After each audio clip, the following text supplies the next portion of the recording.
السلام علیکم اسٹوڈنٹس، آج ہم اپنے 41 لیکچر پہ پہنچ گئے ہیں. آپ کو خوشی ہوگی کہ کورس کے اینڈ کے قریب آپ لوگ پہنچ چکے ہیں، اور آج کا بڑا انٹرسٹنگ ٹاپک ہے جس پہ ہم بات چیت کر رہے ہیں. The topic is neuro psychology, perspectives and history. تو نیورو سائیکالوجی کے حوالے سے آج ہم بات چیت کریں گے. نیورو سائیکالوجی جو ہے یہ ایک، آپ سمجھ لیجئے کہ ایک ایسا فیلڈ ہے جو پچھلے 2 ڈیکیڈز میں جس پہ اچھا خاصا کام ہوا ہے، اور سائیکالوجسٹ نے اپنی اس محنت کی وجہ سے اور ایفرٹ کی وجہ سے ایک جگہ بنا لی ہے اس فیلڈ میں. اس سے پہلے یہ جو فیلڈ تھا یہ نیورولوجسٹ کے ریلم میں تھا، اور فزیشینس کی ریلم میں تھا، اور ڈاکٹرس کی ریلم میں تھا. Psychologist had very little role to play in that. یہ ایک بڑی امپورٹنٹ گروتھ اور ڈیولپمنٹ ہے، اور اسی وجہ سے اب آپ کو فیلڈ میں کئی جاب اوپننگز بھی ایسی نظر آنی شروع ہو جائیں گی جہاں پہ neuropsychologist will be required. باہر کے ملکوں میں خاص طور پہ ویسٹ میں تو neuro psychologist has a very important role to play, and there are lot of university openings, hospital openings جو کہ نیورو سائیکالوجسٹ کے لیے کھل چکی ہیں. اسی وجہ سے اے پی اے میں بھی نیورو سائیکالوجسٹ کی جو ممبرشپ ہے وہ کافی بڑھ چکی ہے، and there is a very good number of people who now are working as neuro psychologist. One also comes across a lot of books now on neuro psychology. اس سے پہلے تو سارا یہ نیورولوجی ہی کی کتابیں آپ کو نظر آتی تھیں، لیکن اب ہمیں نیورو سائیکالوجی پہ بھی بے شمار کتابیں نظر آنی شروع ہو گئی ہیں، and a lot of fine research is being carried out in this area, and as a result of that آپ کو بے شمار جرنلز میں بھی اس پہ آرٹیکلز جو ہیں اب وہ نظر آنے شروع ہو چکے ہیں. سو نیورو سائیکالوجی میں ایک نیا چیلنج سائیکالوجسٹ کو جو ہے وہ اس فیلڈ میں ایک قسم کا نظر آنا شروع ہو گیا ہے اور ملنا شروع ہو گیا ہے. اس کی وجہ سے a lot of fine work جو ہے now is being carried out in this area. تو نیورو سائیکالوجی کا جو پرسپیکٹیو ہے یہ بیسکلی ایک ایسا پرسپیکٹیو ہے جس میں برین کی فنکشننگ جو ہے اس کا امپیکٹ جو ہے ہیومن بیہیویئر پہ، ہیومن فنکشننگ پہ، that has become the focus of psychologist. میں آپ کو اس کی ڈیفینیشنز تو ویسے تو بہت ہیں، لیکن ایک ڈیفینیشن اس کی میں آپ کو پڑھ کے سناتا ہوں. Most simply it can be defined as the study of the relation between brain function and behavior. It deals with the understanding, assessment and treatment of behaviors directly related to the functioning of the brain. تو neuro psychological evaluations بھی جو ہیں انہوں نے بھی بہت important information جو ہے پیشنٹس کے بارے میں، ان کی لمیٹیشنس کے بارے میں، ان کی برین فنکشننگ کے بارے میں جو ہے مہیا کرنی شروع کر دی ہے. اور اس کی بیسس پہ نیورو سائیکالوجسٹ جو ہے وہ اب آگے ان کا پروگنوسس اور ان کے جو پروگرامز ہیں ان کے بارے میں بتانا انہوں نے اب اس پوزیشن میں ہیں that they can tell what sort of programs to carry out with these people. آپ کے ذہن میں یہ سوال اٹھا ہوگا کہ نیورو سائیکالوجسٹ کا رول جو ہے وہ کیا ہوگا. تو میں بریفلی اس کے حوالے سے 2-3 باتیں کرتا ہوں. پہلی چیز تو یہ ہے کہ نیورو سائیکالوجسٹ کا جو پرائمری جو رول اور فنکشن ہے وہ یہ ڈٹرمن کرنا ہے کہ ڈائگنوسس کے حوالے سے کہ آیا جو کنڈیشن ہے پیشنٹ کی وہ کسی نیورولوجیکل کاز کی وجہ سے ہے یا سائیکولوجیکل کاز کی وجہ سے. تو ایک یہ ڈفرینسیشن جو ہے وہ کرنا جو ہے is part of the neuro psychologist to differentiate between whether the dysfunction or the problem is neurological in nature or whether it is psychological in nature. اسی طرح the second important function I feel جو neuro psychologist کا ہے وہ یہ determine کرنا ہے کہ جو پروگنوسس ہے, جو پروسیس آف ریکوری ہے, وہ کیسا ہوگا پیشنٹ کا. whether he'll be able to totally recover or he'll be able to partially recover, and what kind of a recovery process it's going to be, whether it's going to take a few months or a few years. تیسری جو important چیز ہے وہ یہ ہے کہ یہ determine کرنا کہ انٹرونشن اور ریہیبلیٹیشن کا پروسیس جو ہے وہ کیا ہوگا. what sort of a rehabilitative process should the person go through. یہ بھی فنکشن جو ہے یہ نیورو سائیکالوجسٹ کا ہے. اب تھوڑی سی ہسٹری کے حوالے سے آپ کو میں یہ بتاتا چلوں کہ ویسے تو ہسٹری جو برین کی ہے وہ کافی پرانی ہے, لیکن پائتھاگورس جو ہے he was the first person جو کوگنیٹو فنکشنز ہیں یا انٹلیکچوئل فنکشنز ہیں یا تھنکنگ فنکشنز ہیں اس نے کہا کہ یہ جو ہیومن ریزننگ ہے اس کی یہ it comes from the brain. اس سے پہلے جو سوچ تھی ایرسٹوٹل کے زمانے سے, کیونکہ Aristotle was the one who had said کہ یہ جو فنکشنز ہیں ہیومن ریزننگ کا جو فنکشن ہے یہ it occurs from the heart. تو اس سے پہلے جو سوچ تھی وہ یہی تھی کہ دل جو ہے that's the centre of this sort of cortical learning and functioning, اور ایموشن جو ہماری ہے یہ بھی دل میں اس کی جگہ ہے, دل جو ہے وہ پیدا کرتا ہے. اسی لیے آپ نے دیکھا ہوگا کہ ہماری پوئٹری میں اور ہمارے لٹریچر میں خاص طور پہ ایسٹرن لٹریچر اور پوئٹری اور ایون انگلش لٹریچر اور پوئٹری جو پرانی تھی اس میں بھی اکثر دل کا ذکر آپ کو ملتا ہے کہ جہاں ہیومن ایموشن کا ذکر ہوتا ہے وہاں دل کی بات ہوتی ہے. تو یہ اسی زمانے سے یہ ایک چیز جو تھی یہ چلی آ رہی تھی. پھر 19th سینچری میں مزید اور ڈیولپمنٹس ہوئیں اور نیورولوجسٹ نے جو برین کی فنکشننگ ہے اس کو کچھ لوکلائز طریقے سے دیکھنا شروع کیا اور اسٹیبلش کرنا شروع کیا, اور ان کی یہ سوچ تھی کہ different parts of the brain جو ہیں, different components of the brain جو ہیں وہ ڈفرینٹ چیزیں پیدا کرتے ہیں. پھر انٹرسٹنگلی ایک بڑا دلچسپ جو نام ہے وہ فرانس گیل کا ہے.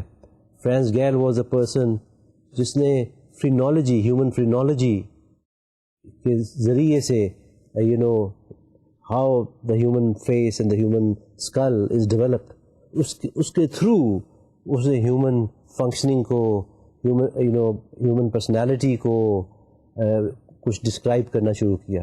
فار انسٹنس اس کی سوچ یہ تھی فرانس گیل کی کہ اگر ہمارے اسکل میں خاص قسم کی انڈینٹیشن ہوگی یا کچھ کانٹورز بنے ہوں گے ہمارے ماتھے کے اور اسکل کے, تو وہ ایک خاص قسم کی پرسنالٹی کے بارے میں ہمیں اس سے انفارمیشن ملے گی. اور اگر وہ ایک خاص انداز کے ہوں گے تو وہ خاص قسم کی ہماری ابیلٹی یا ڈس ایبلٹی کے بارے میں ہمیں اس سے انفارمیشن ملے گی. اس کے بعد پھر جو سائنٹیفک ریسرچز ہوئیں وہ فرینالوجی جو تھی وہ تو ختم ہو گئی, پھر اور سائنٹیفک ریسرچز ہوئیں اور اس کی بیسس پہ جو ایک کانسیپٹ آگے آیا وہ لوکلائزیشن آف برین فنکشن کا کانسیپٹ آگے آیا. لوکلائزیشن آف برین فنکشن سے میری مراد یہ ہے کہ ڈاکٹرز نے اور نیورولوجسٹ نے یہ بات کرنی شروع کر دی کہ different parts of the brain جو ہے وہ اس کے اسپیسیفک فنکشنز ہیں. اس میں میں ایک نام لیتا چلوں, بڑا مشہور نام ہے بروکاز برین, آپ نے سنا ہوگا, اس پہ فلمیں بھی بنی ہیں, کتابیں بھی ہیں. تو بروکا نے کچھ اسٹڈی کی ہیومن آٹوپسی پہ. اس نے 2 ایسی آٹوپسیز پہ اسٹڈی کی جن کا جو اسپیچ فنکشن تھا وہ ڈسٹروائے ہو چکا تھا. اس نے جب آٹوپسیز کی تو اس نے دیکھا کہ ان کی جو اسپیچ کا فنکشن جو ڈسٹروائے ہو چکا تھا ان دونوں آٹوپسیز میں برین کے کچھ خاص ایسے ایلیمنٹس تھے, پارٹس تھے جو افیکٹڈ تھے. تو اس سے جو سوچ پیدا ہوئی اور اگلی پھر 30-40 سال کی جو ریسرچ تھی وہ اسی ایریا میں آگے چلی کہ مختلف سائنٹسٹ نے, مختلف ریسرچرز نے, مختلف فزیشنز نے, سرجنز نے جو ریسرچ کیری آؤٹ کی اس کا فوکس یہی تھا کہ okay let see what part of the human brain causes what kind of a defect. اگر ایک پارٹ ڈیمیج ہو جاتا ہے تو اس سے پھر کیا اثر پڑتا ہے. پھر بے شمار جو ریسرچ تھی وہ اینیملز پہ کیری آؤٹ ہونی شروع ہو گئی، جہاں پہ انہوں نے اینیمل کے برین کے کچھ ایلیمنٹس کو ڈسٹروائے کر کے دیکھنا شروع کر دیا کہ اگر برین کا یہ ایلیمنٹ ڈسٹروائے کر دیا جائے تو اس سے کون سی فنکشنز اس کی جو ہے وہ امپیئر ہوتی ہیں. تو a lot of research then was carried out in this area.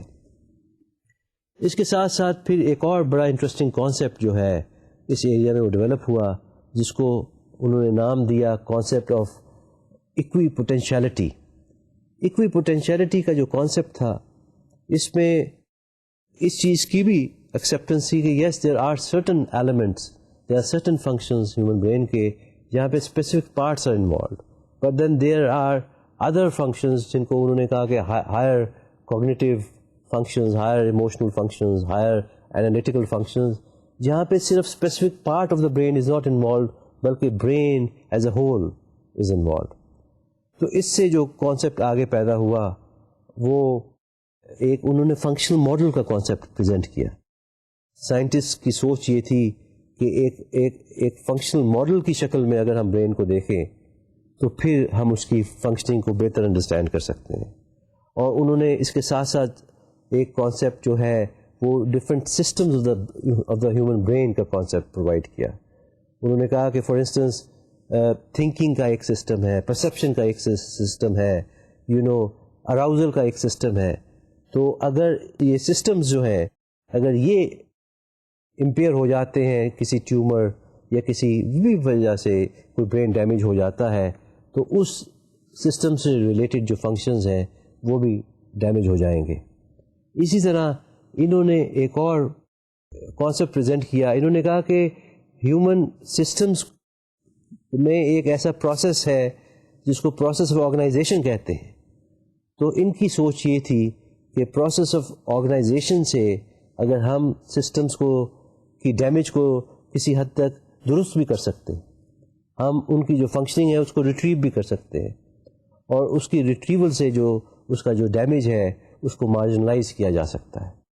تو یہ بھی ایک نیا ایلیمنٹ تھا. اس کی بیسس پہ، اس سوچ کی بیسس پہ پھر جو نیورو سائیکولوجیکل اسیسمنٹ تھی that came in the forefront, اور نیورو سائیکالوجسٹ کا رول جو تھا وہ آگے آنا شروع ہو گیا.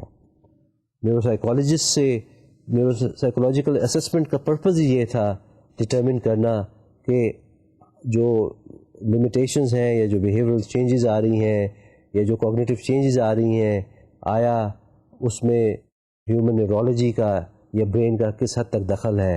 اور نیورو سائیکالوجسٹ کا جو کام تھا وہ یہ پریڈکٹ کرنا تھا، یہ ڈٹرمن کرنا تھا کہ آیا کوئی نیورولوجیکل فیکٹرز تو نہیں انوالوڈ. کئی کنڈیشنز جو ہیں وہ ہیومن کنڈیشنز ایسی ہیں جہاں پہ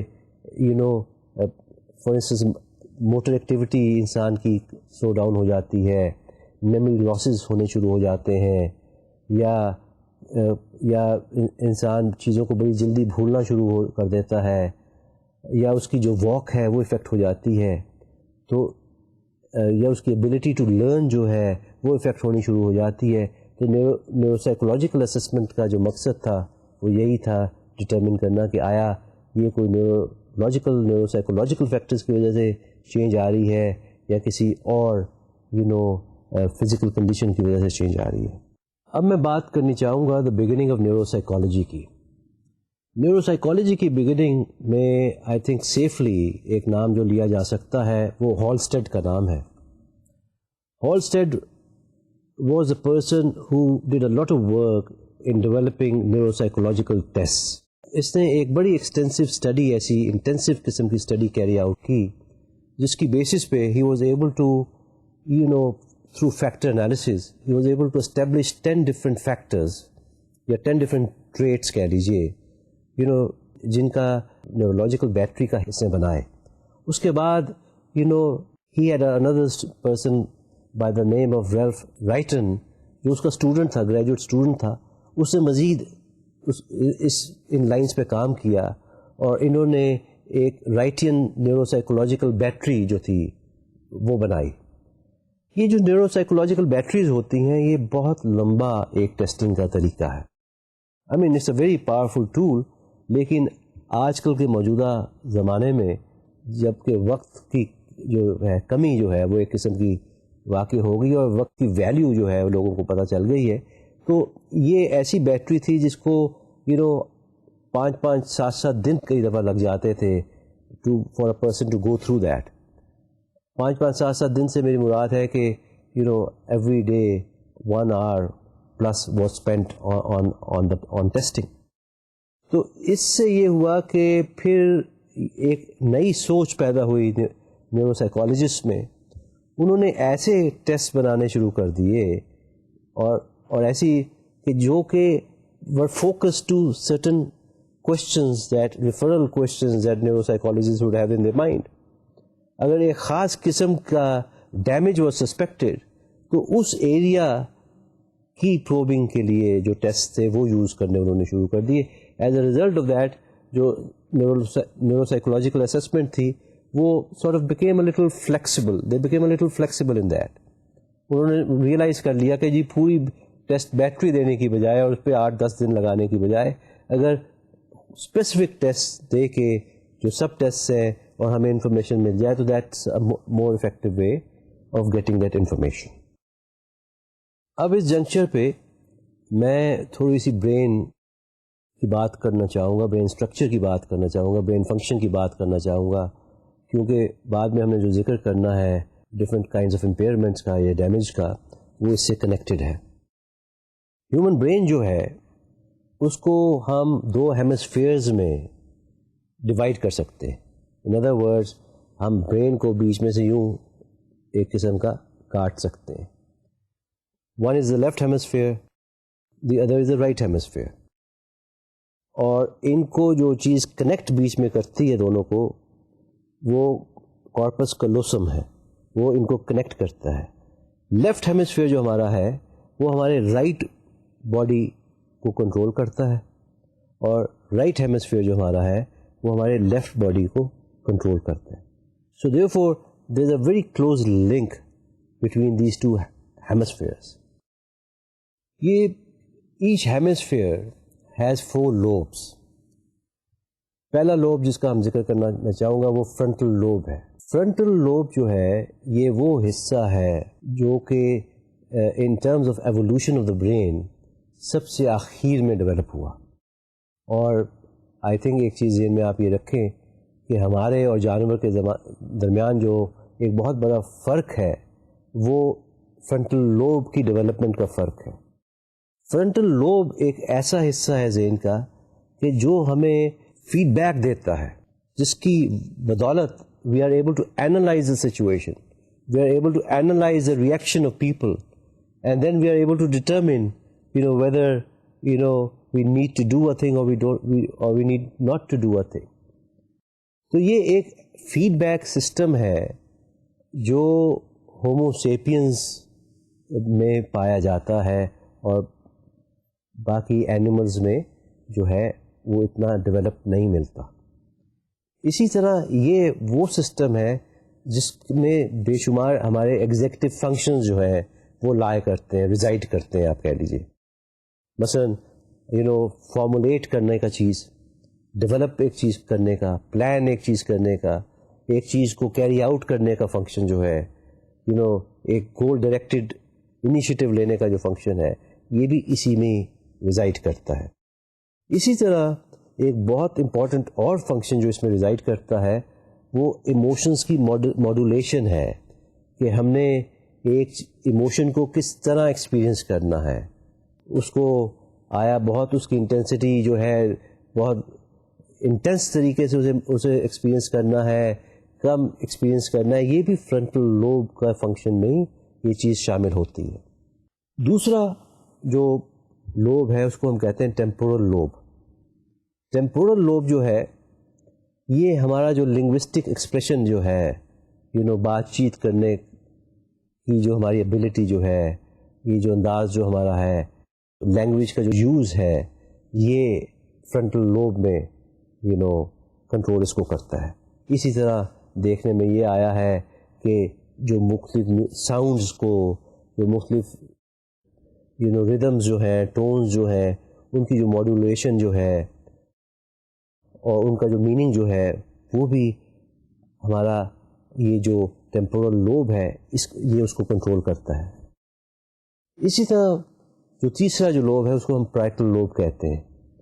پرائٹل لوب جو ہے یہ ہمارے خاص طور پہ جو ہماری باڈی کی سینسیشن ہے, ہمارا سینس آف ٹچ ہے, ٹیکٹائل سینسیشن جس کو ہم کہتے ہیں, کنیستھیٹک سینسیشن جسے ہم کہتے ہیں, ہماری جو باڈی کی اویئرنیس ہے اس کی انڈرسٹینڈنگ جو ہے وہ خاص طور پہ پیرائٹل لوب جو ہے یہ ہیلپ کرتا ہے اس کو اسٹیبلش کرنے میں.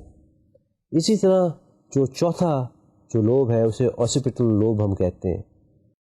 اوسیپیٹل لوب جو ہے یہ پیچھے یہاں پہ پایا جاتا ہے اور یہ ہماری جو ویژول پروسیسنگ ہے اس کو کنٹرول کرتا ہے.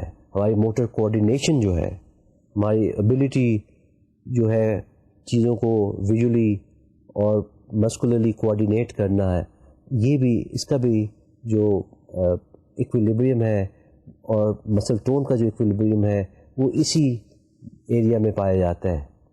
اور سیریبیلم جو ہمارا ہے اس کا بڑا کلوز کنیکشن ہے ہمارے اوسیپیٹل لوب سے.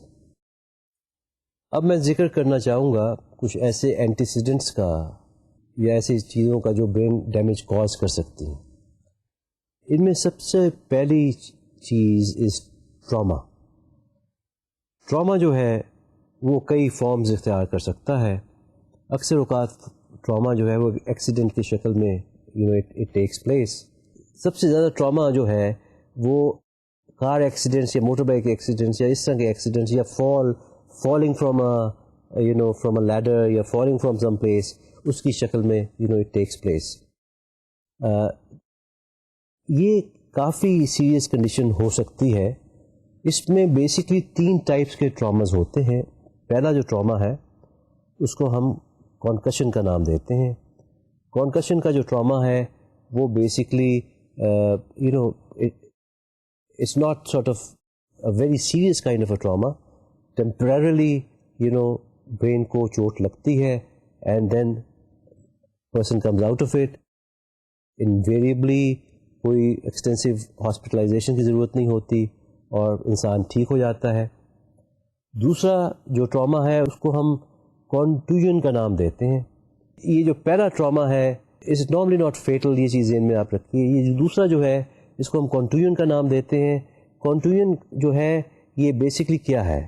کنٹوژن ہے کہ برین جو ہے اس کی پوزیشن تھوڑی سی شفٹ ہو جاتی ہے. اٹ از سارٹ آف ایک قسم کا پش ہو جاتا ہے. جب وہ پش ہوتا ہے تو وہ بھی ایک ٹراما کاز کرتا ہے. اور یہ جو کنڈیشن ہے یہ کئی دفعہ کنورژن ایک کوما کی شکل یا ڈیلیریم کی شکل جو ہے یہ وہ اختیار کر سکتی ہے. تیسرا جو ٹائپ کا ٹراما ہے اس کو ہم لیسوریشن کہتے ہیں.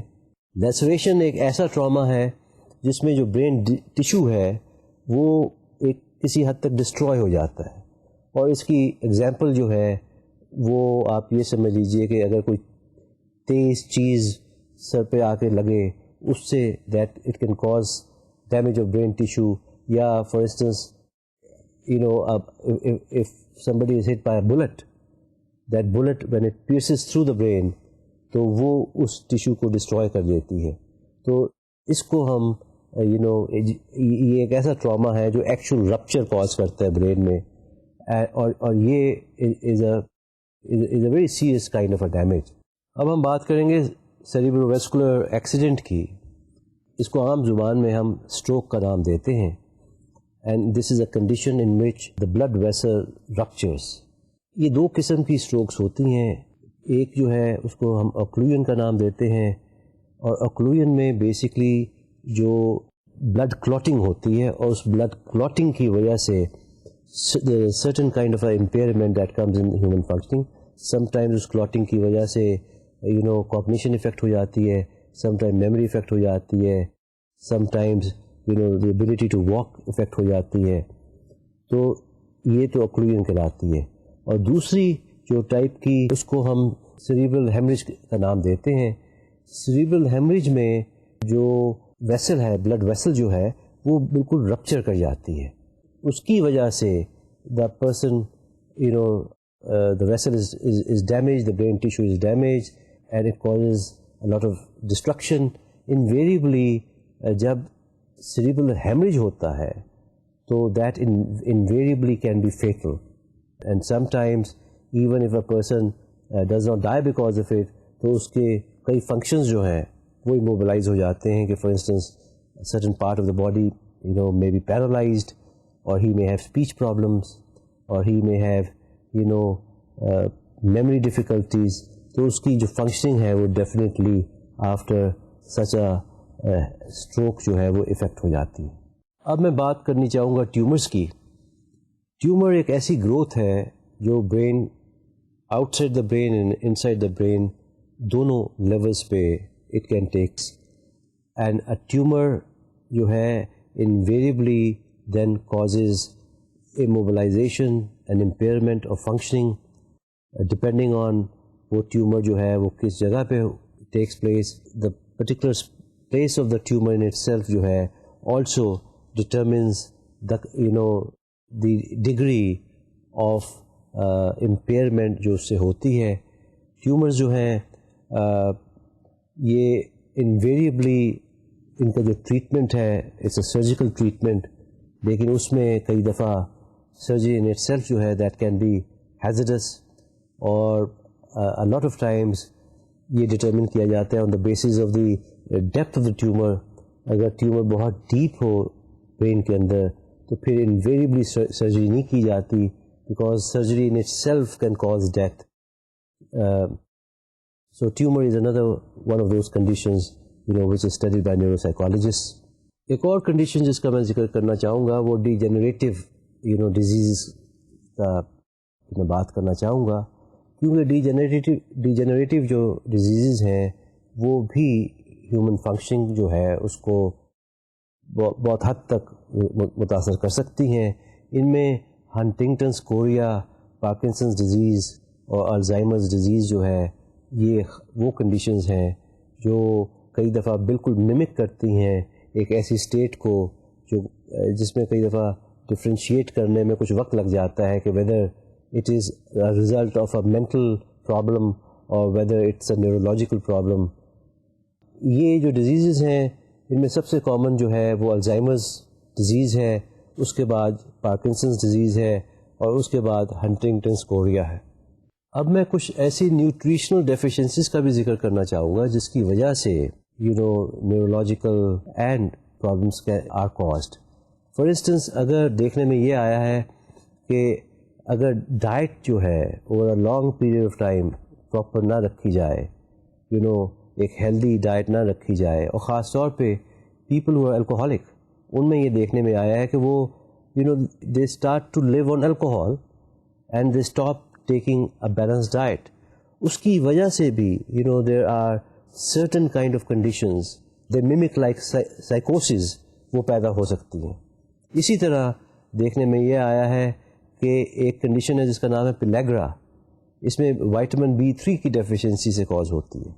اسی طرح ایک اور کنڈیشن ہے جس کو ہم بیری کہتے ہیں, وہ تھائمین وائٹامن B1 ڈیفیشنسی سے پیدا ہوتی ہے. سو پراپر فوڈ انٹیک نہ ہونے کی وجہ سے بھی certain neurological and mental conditions جو ہیں کین ریزلٹ. اسی طرح ٹاکسک ڈس آرڈرز بھی جو ہے دے آلسو ٹیک پلیس.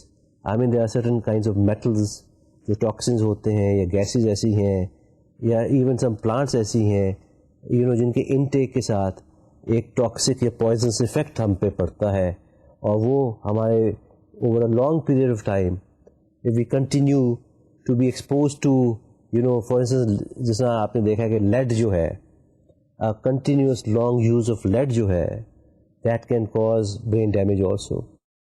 سو یہ وہ کنڈیشنز ہیں جو ہمارے مینٹل فنکشننگ کو بھی ڈسرپٹ کر سکتی ہیں اور افیکٹ کر سکتی ہیں.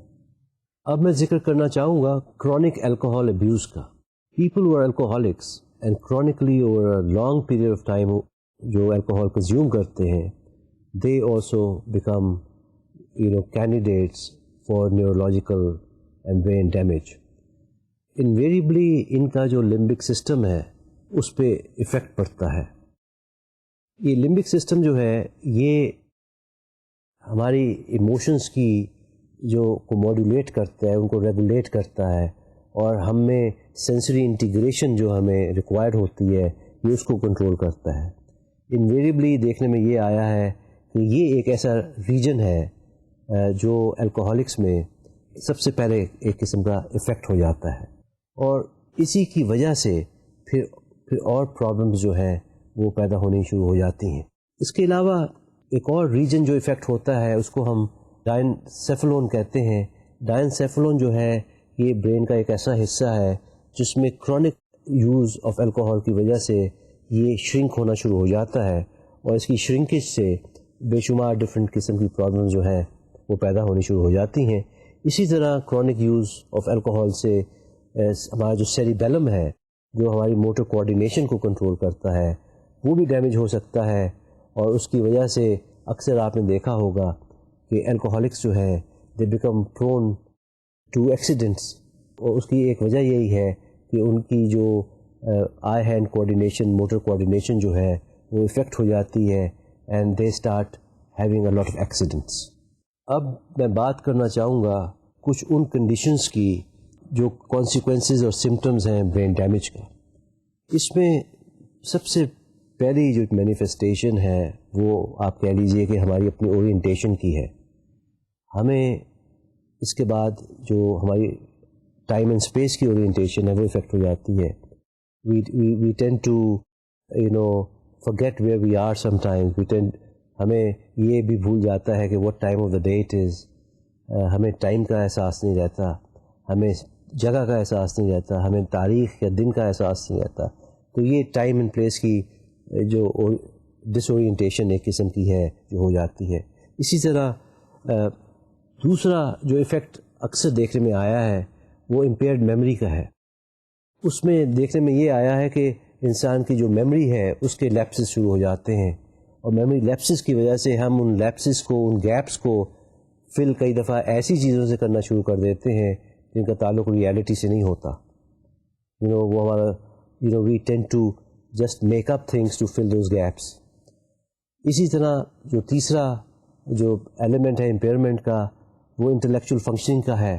اس میں دیکھنے میں یہ آیا ہے کہ ہماری ایبلٹی ٹو کمپریہینڈ تھنگس, ہماری اسپیچ, ہماری ایبلٹی ٹو کیلکولیٹ تھنگس, ہماری ایبلٹی ورڈس کو یوز کرنے کی ایبلٹی, ہماری جنرل نالج کی ایبلٹی جو ہے, یہ ہماری ability to add and subtract and to multiply, یہ ساری جو ایبلٹیز ہیں انٹلیکچوئل فنکشنز جو ہمارے ہیں یہ ہیمپر اور افیکٹ ہو جاتے ہیں. اسی طرح ایک اور جو امپیئرمنٹ کین ٹیک پلیسز وہ ہماری ججمنٹ کی امپیئرمنٹ ہے, کہ ہمارے لیے مشکل ہو جاتا ہے چیزوں کے بارے میں ڈیسائیڈ کرنا, یہ ڈیسائیڈ کرنا کہ ہمیں یہ چیز کرنی چاہیے یا نہیں کرنی چاہیے. آیا we should have our lunch right now or not, whether we should have our dinner right now or not, whether we should study right now or not. یہ کنفیوژن سا ایک اسٹیٹ میں پیدا ہو جاتا ہے جس کی وجہ سے it becomes difficult for us to make decisions. We start to depend on other people to make choices for us. ایک پانچویں کنڈیشن جو اس سے پیدا ہو سکتی ہے وہ اس کو ہم کہتے ہیں کہ it results in shallow and labile effect. shallow اور labile effect سے مراد ہے کہ ہماری جو فیلنگز ہیں وہ ان پہ ہمارا control sort of loosen up ہو جاتا ہے. ہم ہنسنا شروع کرتے ہیں تو بہت زیادہ ہنسنا شروع کر دیتے ہیں, اس کو کنٹرول نہیں کر پاتے. ہم رونا شروع کرتے ہیں تو وی اسٹارٹ ٹو کرائی اے لاٹ. تو ہمارا کنٹرول اور فیلنگز اینڈ ایموشنز جو ہے وہ لوزن اپ ہو جاتا ہے, اور ہم کئی دفعہ بڑی جلدی غصے میں بھی آ جاتے ہیں, اور ہمیں سمجھ نہیں آتی ہے غصہ کیوں آیا, اور ہم اس غصے میں آ کے ہم کئی دفعہ ایسے الفاظ یوز کر دیتے ہیں جو are very very hurting to other people. تو یہ بھی جو ہے this can also be cause and an effect of such conditions. اسی طرح ہمارا جو ایموشنل اور مینٹل ریزیلینس ہے, ہماری وہ جو کیپیسٹی ہے اپنے ایموشنس کو کنٹرول کرنے کی, وہ افیکٹ ہو جاتی ہے. اور کئی دفعہ تھکاوٹ کی وجہ سے کئی دفعہ مینٹل ڈیمانڈز جو ہوتی ہیں یا ایموشنلی اگر ہم اپسیٹ ہو جائیں تو ہمارا ایموشنل کنٹرول جو ہے بڑی جلدی وی لوز دیٹ. اور آپ نے دیکھا ہوگا کہ اس کنڈیشن میں کئی دفعہ جب پیشنٹس ہوتے ہیں تو وہ بڑے انپریڈکٹیبل سے ہو جاتے ہیں. ہمیں یہ نہیں پتہ ہوتا کہ نیکسٹ منٹ پہ how are they going to react to the situation. اسی طرح ایک اور کنڈیشن جو ہے اس کو ہم فرنٹل لوب سنڈروم کہتے ہیں. That also results because of this. Frontal lobe syndrome جو ہے یہ کئی دفعہ سرجری کی وجہ سے, کئی دفعہ چوٹ کی وجہ سے, انجری کی وجہ سے, کئی دفعہ ٹیومر کی وجہ سے اٹ کین ریزلٹ. اس میں بھی دیکھنے میں یہ آیا ہے کہ ہمارے جو امپلس کا کنٹرول ہے اپنے اوپر وہ کم ہو جاتا ہے, ہماری ability to make a judgement کم ہو جاتی ہے, ہماری ایبلٹی ٹو پلان کم ہو جاتی ہے, اور ہمارا اپنے ایکشنز کے اوپر جو کنٹرول ہے وہ کم ہو جاتا ہے. اور اکثر اوقات we become predispose to having temper tantrums. ہمیں بڑی جلدی غصہ آنا شروع ہو جاتا ہے, اور وہ جو ہمارا غصہ ہے وہ ایکسپلوژن کا شکل بھی کئی دفعہ اختیار کر لیتا ہے, اور ہمیں اور اس طرح کی پرسنالٹی چینجز جو ہیں وہ ہمیں مزید ایموشنل انجری کے لیے ہمیں ولنریبل پیدا کر دیتی ہیں. تو یہ کچھ ایسے کانسیکوینسز ہیں جو کہ برین ڈیمیج کی وجہ سے دے کین ریزلٹ. اب میں بات کرنی چاہوں گا برین بیہیویئر ریلیشن شپ کے بارے میں. There is a very close relationship between the brain and how we act and behave. دیکھنے میں یہ آیا ہے, جس طرح میں نے آپ سے پہلے بھی ذکر کیا ہے, کہ برین میں ڈفرینٹ جگہوں پہ جب کوئی ڈیمیج ہوتا ہے یا کوئی ٹیومر ہوتا ہے تو اس سے اسپیسیفک ایریاز جو ہے اس کے افیکٹ ہوتے ہیں. دی ایکسٹینٹ آف انجری جو ہے اس کی امپورٹنس جو ہے وہ بیسکلی اس شکل میں ہے کہ اگر انجری چھوٹی ہے تو ہو سکتا ہے وہ اتنے زیادہ ایریا کو برین کے کوئی افیکٹ نہ کرے ایز اپوز ٹو اگر انجری بڑی ہے. Otherwise injury is a injury. So one thing which is very very important in making a prognosis is to determine the extent of the damage that the injury has done to the brain. کیونکہ دیکھنے میں یہ آیا ہے کہ جب کوئی ایسی انجری برین کو ہوتی ہے جو زیادہ اسپیس گھیرتی ہے تو اس سے پھر وہ جو میں نے ابھی بات کی تھی کہ مختلف جو اندر کے سسٹمز ہیں, برین کے اندر جو سسٹمز ہیں, جس طرح ہم نے بات کی تھی پرسیپشن کا سسٹم, تھنکنگ کا سسٹم, فیلنگ کا سسٹم, وہ جو سسٹمز ہیں وہ they start to act out. اسی طرح کئی دفعہ دیکھنے میں یہ بھی آتا ہے کہ کچھ ٹیومرز ایسے ہوتے ہیں جن کی لوکیشن جو ہے وہ تو ایک جگہ کی ہوتی ہے, لیکن evidently the kind of intracranial pressure that they create وہ ایسا ہوتا ہے کہ اس پریشر کی وجہ سے بہت وسیع ایریا جو ہے وہ افیکٹ ہو جاتا ہے. اور پھر اس صورت میں جب کوئی اس طرح کا پریشر کوئی ٹیومر کاز کرے تو ایک چھوٹا سا ٹیومر بھی کئی دفعہ وہ بہت زیادہ ایریاز کو افیکٹ کر دیتا ہے اور اس سے زیادہ بیہیویئر جو ہے وہ افیکٹ ہو جاتے ہیں. So from that point of view the size of the tumor جو ہے in itself does not necessarily guarantee کہ ایک predictable behavior deficit جو ہے وہ پیدا ہوگا. So lot of different variables جو ہے they seem to play their role in causing the deficit. According to the equipotential theory, all areas of the brain جو ہے they have a equally important role to play. So they sort of don't emphasize just the importance of one localized part of the brain. So they tend to explain, the impact of brain damage from that point of view. یہ localized theories کا اور equipotential theories کے درمیان جو debate ہے, this is a continuing debate. I mean, we still have people who follow equipotential point of view, and there are still people who follow the localized specific brain part کی theory کہ certain parts have a certain kind of impact on the brain. اس کے ساتھ ساتھ اب ویسے جو growth ہو رہی ہے, جو ڈیولپمنٹ نیورو سائیکالوجی میں ہو رہی ہے, اس میں people have started to go beyond taking these hard and fast positions. They have started to assume that overall جو برین ہے that has a very important part to play, اور اس کا جو آپس کا انٹریکشن ہے دا انٹریکشن کا جو ایک امپورٹنس جو ہے that should always be considered and should always be there. اس کو وہ فنکشنل ماڈل کا نام بھی دیتے ہیں, اور جس طرح میں نے پہلے نام لوریا کا لیا تھا, Luria has a very important role to play in this. اور سوچ یہ ہے اپنے نیورو سائیکالوجسٹ کی کہ کیونکہ برین کا کام صرف سمپل کام نہیں ہے بلکہ بڑا کمپلیکس کام ہے. سو کمپلیکس انٹلیکچوئل اسکلز جو ہے they involve systems of the brain. They do not just involve one part of the brain بلکہ they involve systems of the brain. تو جہاں پہ چیز سسٹمز کو انوالو کرتی ہے تو وہاں پہ اس کا ایک جو اچھی جو بات ہے وہ یہ ہے کہ چھوٹا موٹا جو ٹیومر ہے یا چھوٹا موٹا جو ڈیمیج ہے وہ ٹوٹلی امپیئرمنٹ نہیں لے کے آتا کیونکہ there are systems involve. So this is one of the reasons why even after a person goes through a trauma, let's say somebody has a car accident and passes through a trauma, اور اس کی وجہ سے اس کی there is a regression of functioning جو آتی ہے, تو پھر آہستہ آہستہ when work is carried out with that person, so that person is able to retrieve a lot of those functions. یہ جو ریٹریول ہے یہ اسی لیے ممکن ہے because there is a group of there is a system of جو brain کے اندر ہے which is involved, it's just not one part which is involved. اسی طرح انٹلیکچوئل ڈیٹیوریشن جو ہے اس پہ نیورو سائیکالوجسٹ کا بہت فوکس ہے. سائیکالوجسٹ کا فوکس جو ہے وہ اس چیز پہ بہت زیادہ ہوتا ہے کہ انٹلیکچوئل فنکشننگ جو ہے وہ کس حد تک جو ہے there is a decline that's coming in.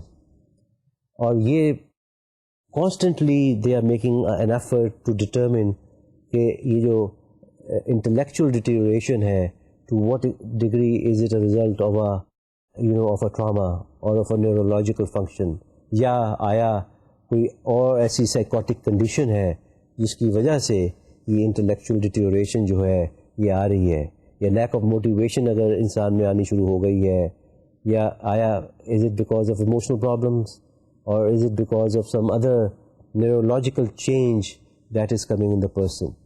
These are the the kind of issues جن پہ نیوروسائیکالوجسٹ نے فوکس کرنا بہت زیادہ شروع کر دیا ہے.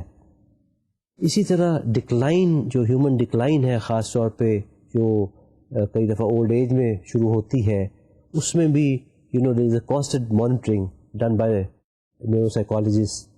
Is decline a result of aging, or is this decline because of some brain injury that has taken place. اسی طرح پری ماربڈ ڈیٹا جو ہے ریسرچز سے جو مل رہا ہے ان کی ایڈوانٹیجز جو ہے وہ بھی نیورو سائیکالوجسٹ نے اکرو کرنے شروع کر دیے ہیں. They have started to use that data جو انہیں ملتا ہے ٹو ڈٹرمن کہ یہ جو چینجز آ رہی ہیں ہیومن فنکشننگ میں, ہیومن بیہیویئر میں, یہ آیا کوئی ان کی کوئی ڈیولپمنٹل کوئی ریزن ہے, سائیکولوجیکل کوئی ریزن ہے, یا کوئی نیورولوجیکل ریزن ہے. اب ایک بڑا امپورٹنٹ ایلیمنٹ ہے جس کا میں آخر میں ذکر کرنا چاہوں گا, یہ ہے انٹروینشن اور ریہیبلیٹیشن کا ایلیمنٹ. ہر کنڈیشن, ہر بیماری کو سمجھنے کے بعد اس کا جو علاج ہے, ٹریٹمنٹ جو ہے وہ بہت ضروری ہے. اسی طرح when we are dealing with these neurological conditions, when we are dealing with brain damage, تو ایک سوال جو بہت ضروری ہوتا ہے پوچھنا وہ یہی ہوتا ہے کہ what is the nature of the deterioration or damage. یہ سمجھنا بہت ضروری ہوتا ہے کہ جو ڈیمیج ہے is there a real damage that can be accounted for in some way for the patient's behavior.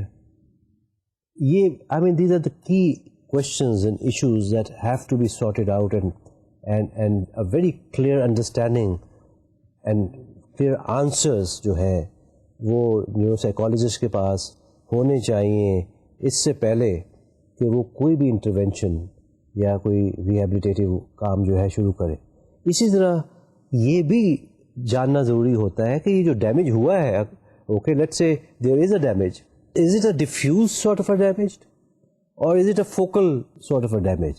Diffuse sort of damage سے مراد ہے کہ ایسا ڈیمیج جو اوور آل جس کا امپیکٹ پیشنٹ کی تمام ایریاز پہ پڑ رہا ہے. That would be called diffuse damage, because اس کا جو اسپریڈ ہے وہ بہت زیادہ ہے, وہ وسیع ہے, وہ صرف ایک ایریا کو افیکٹ نہیں کر رہا بلکہ اوور آل ایک اوور آل فنکشننگ کو افیکٹ کر رہا ہے. اسی طرح یہ بھی جاننا ضروری ہے کہ آیا کوئی فوکل ڈیمیج تو نہیں ہے. فوکل ڈیمیج سے مراد ہے کہ damage which is in a specific area. تو کیونکہ اس کے مطابق پھر ان چیزوں کو ذہن میں رکھتے ہوئے, ان کنڈیشنز کو ذہن میں رکھتے ہوئے, ان نیڈز کو پیشنٹ کی ذہن میں رکھتے ہوئے انٹرونشن اور ریہیبلیٹیشن جو ہے وہ ممکن ہے. تو ریہیبلیٹیشن کا جو پروسیس ہے وہ ایک کافی میجر فنکشن ہے نیورو سائیکالوجسٹ کا. This is where the neuro psychologist has to play a very important part. اس میں سب سے پہلی چیز جو ہے, جس طرح میں نے پہلے بھی ذکر کیا تھا, وہ تو اسیسمنٹ ہوتی ہے.